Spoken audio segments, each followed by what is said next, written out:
And now I'm at the point where I've made many acquaintances, but no mates. Yet it's not like I chose this method for its quick cunning, or at all. It's simply how I must conduct myself as prevented of pursuit, for that I've no means or power to operate. If there's one decent dimension, though, to such poor, pitiful plight, it's that there's no pressure whatsoever to succeed. Expectations are so low, theoretically, logically, presumably, to one in my position, and I'm so far behind that I've already always lost anyway. Wherefore, any positive progress towards romance is a prolific victory and a massive underdog upset.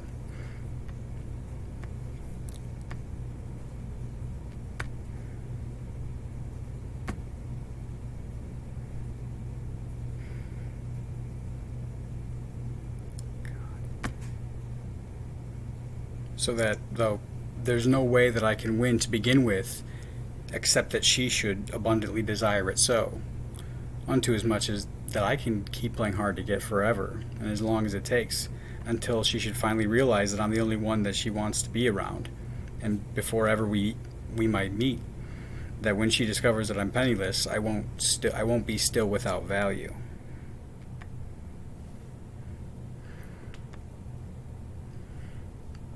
Thusly, though, and even so, back to Maria, now at the bench beside me, I added exercise to back and bys, but to stall, and longer stay at my current place.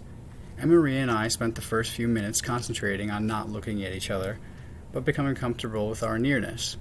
So, though, and after sufficient standoff, our eyes met in simultaneous step to this subtle seductive rhythm, welcoming a mutual relax to our careful postures, by dialogue of which silent language our bodies had discussed our shared intrigue. Now, of course, each individual dance is different along this our great melody. In fact, figuring out the tempo of each new tune is what makes this foxtrot of ours so fun, but to some, many, most, so frustrating. And each new scenario demands its own strategic step, so while for the most part and as general practice, my pace is painstakingly slow, especially within first and new proximity of a young lady, yet Marie and I had long since exchanged enough eyes from afar through the sporadic span of weeks and months prior that the prep work had all been performed, though we had never as yet come nearly within such close vicinity of each other. The face of the contextual foreground had been made open, and was ready for the substantive seed of spoken introduction to be planted. And indeed, this was the optimal circumstance that my slow optic approach could possibly be presented with, as though I sat alone at the bar and she came and sat down in the seat right beside me, and over the next few invigorated sets, let me treat her to a couple stiff drinks, paid for simply by her presence.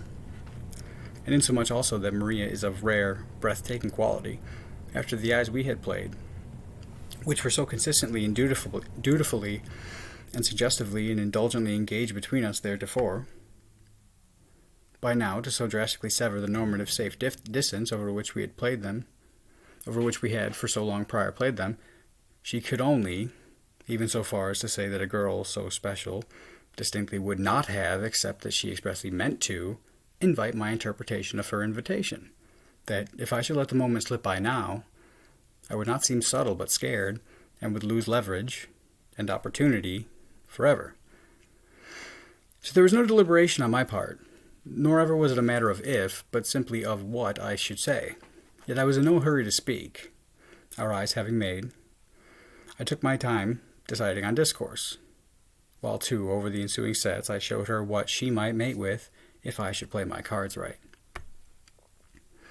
And we shared easy and voracious eye contact thereafter, throughout the intervening interval, as we both seemed only to be waiting to hear what I might say.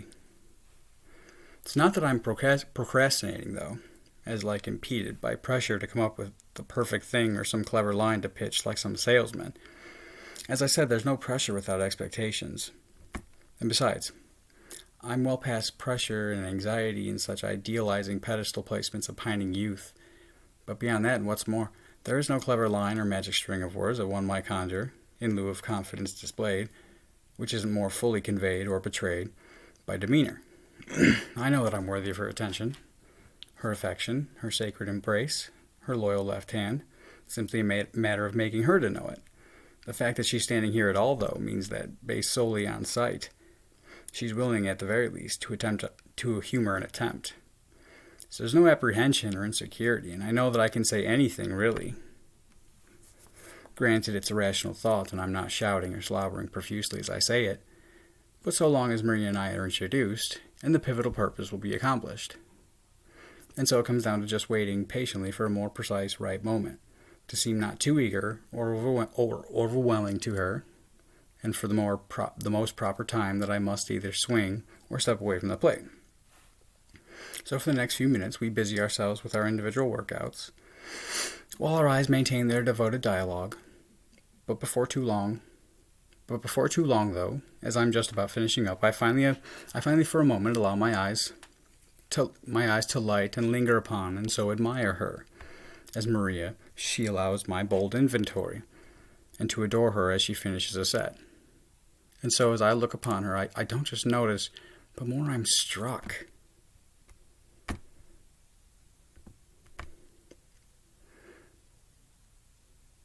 Now that I might fully appreciate it. Oh, my elitist God!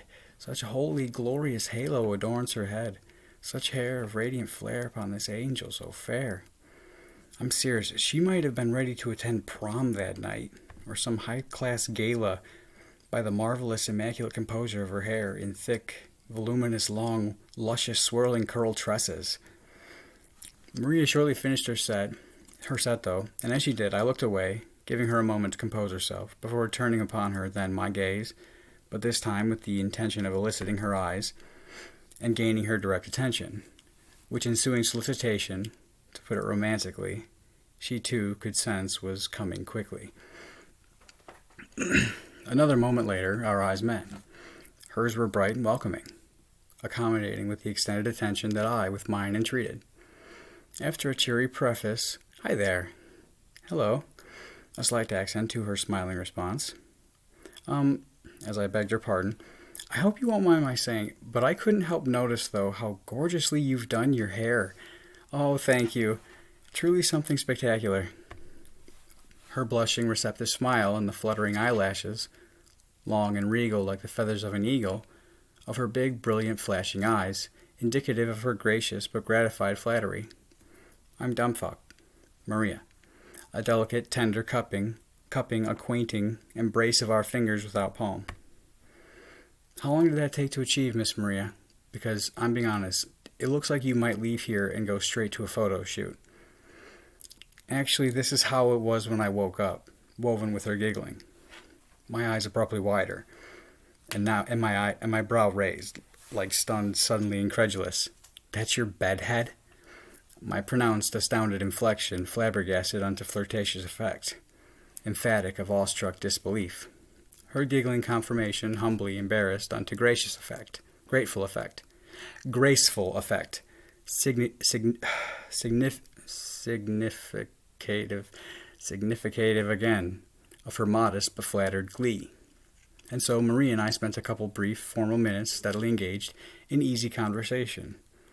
I'd seen her around here so many times before that it's nice to finally get a chance to meet.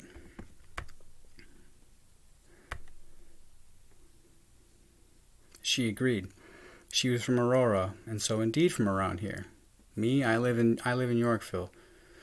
No, but she was thinking about enrolling at Wabanzi next semester. I have a writing degree from the University of Illinois. Yeah, trying to at least. Fiction or something like it, I guess. And I agreed that it's exciting. So what are you keeping that big gym bag, with which I'd always prior observed her? Thing looks like it might weigh more than you do, young lady. Oh, she comes in before going to work, or else after, and it holds her purse, her work outfit, and any and everything else vital to her day. And she comes in, exercises, and succinctly leaves. My words, not hers. Carrying her bag along with her throughout her routine, and so rarely has reason to ever even enter into the female locker room. Oh yeah, where do you work? A franchise grocer. Her name is in the very name of the store.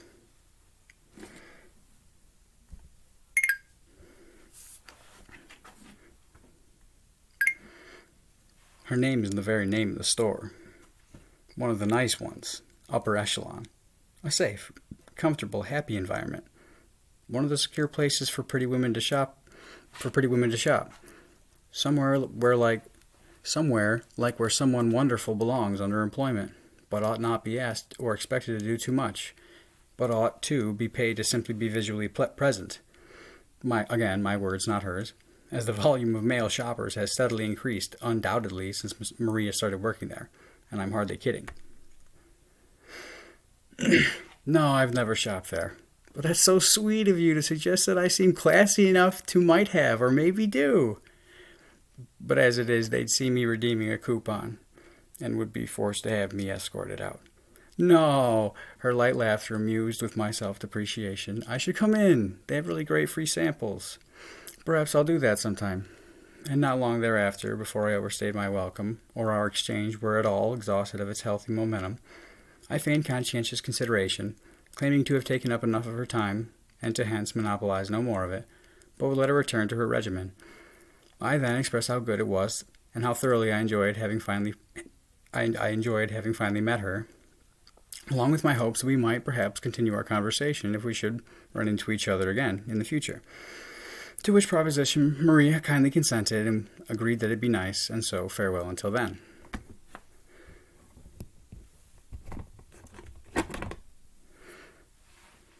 Unto so that I, though, someone with a particular knack for dipshittery, and who can be quite the clumsy stumblefuck, walked on feeling rather pleased with what had just transpired.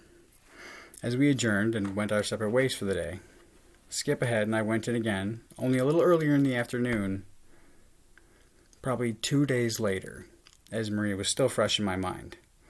Not in a searching way or anything, with my eyes keen on the entrance, hopeful to spot her arrival, like an eager puppy watching out the window. I just recall pondering how ideally it would follow to see her again so soon, after our introductory encounter had gone so well. But I mean, not there. We don't care. Pretty women everywhere, and I just struggle not to stare.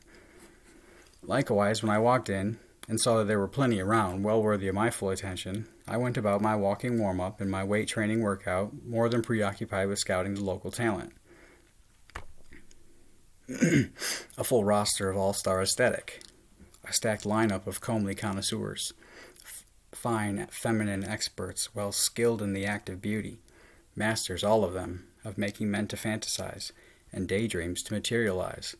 With special aptitude for attracting attention, striking masculinity wonderstruck, and leaving male mouths agape.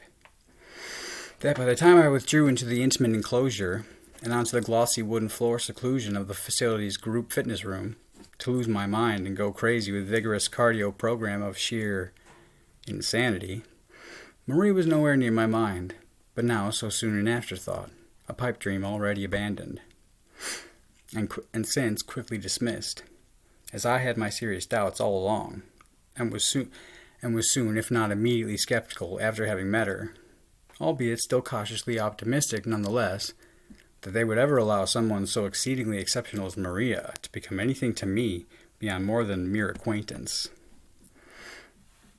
And that's regardless of her Latina lineage, but by virtue of her simply being extraordinary, lest she and I remake this homely thing humanity, and breed the species of a new and beautiful prototype, and at the same time the rest of mankind's vast majority becomes suddenly obsolete. Imagine the delight of my pleasant surprise then when, halfway through the 10-minute choreographed cardio warm-up, who should come strolling in but Miss Bliss, this walking kiss, Mia Maria, as though sent on mission specifically to make my day, a coquettish, flirty, come-hither smirk ever so subtle upon her cheek, her eyes seeming to move on pivot around my center-point pupils, remaining while in motion fixed on mine as she passed by, in arc around my stunned, abrupt cessation, which she caused by her sudden brisk entry. Before that she laid her big bag nonchalantly on the floor a little length away, down the mirror from where I stood frozen for a moment, smiling and stupefied. I could hardly believe it. There we were, she and I, sharing this separated room alone, and away from prying, envious eyes. I wasted little time, but nearly followed her over to where she laid her bag, and we spent the next half hour, at least, stretching together and talking. Somewhere in the midst, I asked to see her phone. She handed it to me. Then I asked her for her PIN. She shared a sequence of 4 digits and the phone was unlocked. I asked her where to find the contacts. She pointed at the icon. She pointed at an icon. I asked her how to add a new one, and her fingers summoned a blank profile that was ready to accept information. I entered my cell phone onto the line below where I had already typed my name. Then I handed her back the phone and showed her the new contact, dumbfuck, which I had just saved. After that, we stretched for a few more minutes, not quite in silence, but almost in silence, letting build what could only come next. I think somebody walked in and said away across the room, but before long later, I asked her what time she'd be getting off work. They close at 10.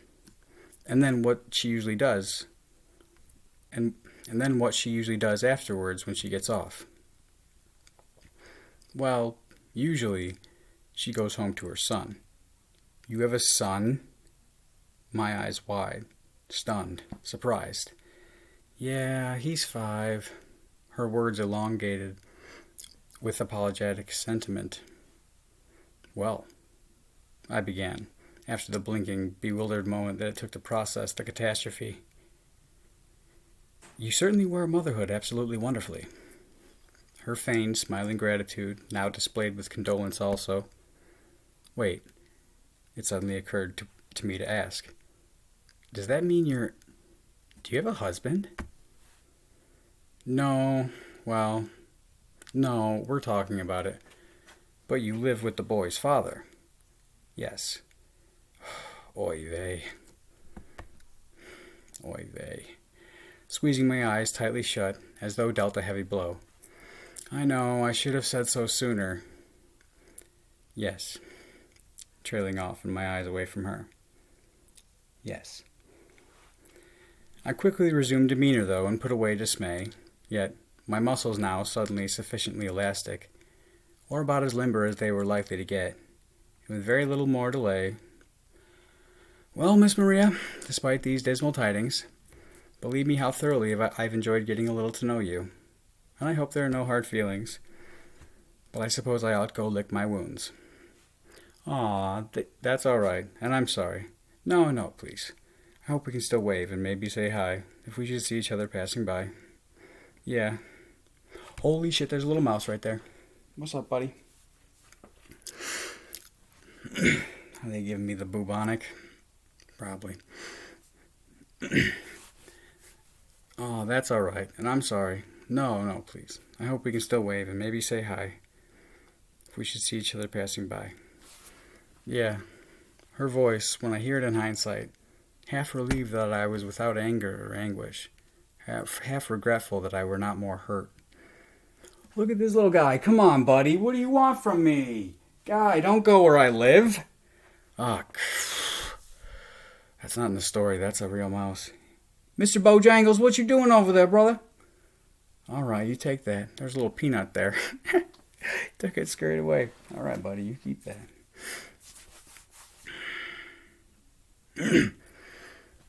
But only divided thusly, because I know not which of the two is true. So I turned about, took a couple of short steps to my phone, which leaned still at its place upon the floor against the wall, ceased its digital stopwatch that was still running, and, as our eyes met once more in parting, having said it all that I would say, my wistful smile would display the only disappointment that I'd convey. Then casually I turned and walked away.